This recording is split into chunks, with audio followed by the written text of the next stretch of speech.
My mother began me one evening in 1968 on a table in the cafe of the town's only cinema. One short flight of stairs away, up behind the balding red velvet of the balcony curtain, the usherette was yawning, dandling her off-torch, leaning on her elbow above the rustlings and tonguings of the back row, and picking at the wood of the partition, flicking little splinters of it at the small town heads in the dark. On the screen above them, the film was Poor Cow with Terence Stamp, an actor of such numinousness that my mother, young, chic, slender and imperious, and watching the film for the third time that week, had stood up, letting her seat thud up behind her, pushed past the legs of the people in her row, and headed up the grubby aisle to the exit, through the curtain, and out into the light. The cafe was empty, except for the boy putting chairs on tables. "We're just shutting," he told her. My mother, still blinking from the dark, picked her way down the scuffed red stairs. She took the chair he was holding and put it, still upside down on the ground. She stepped out of her shoes. She unbuttoned her coat. Behind the till, the half-submerged oranges in the orange juice machine went round and round on their spikes.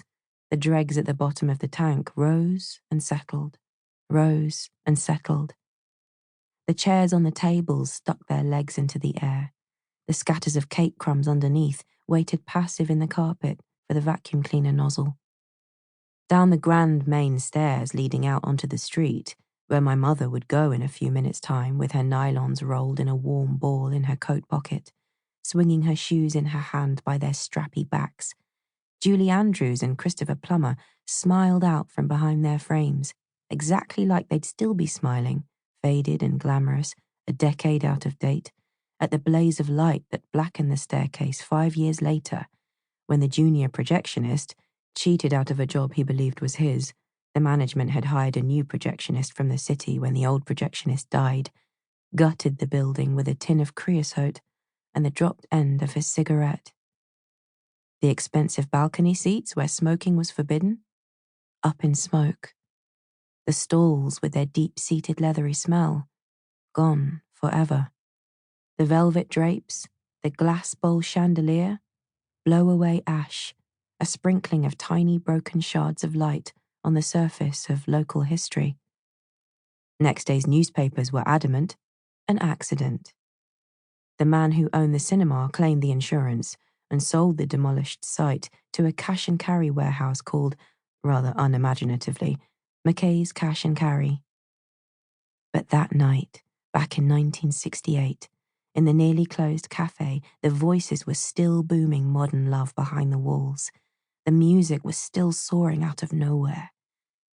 Just before the part where the filth get Terence Stamp and put him where he belongs, she had fastened her heels behind his back, and my father, surprised, had slipped and grunted into her, presenting her with literally millions of possibilities, of which she chose only one.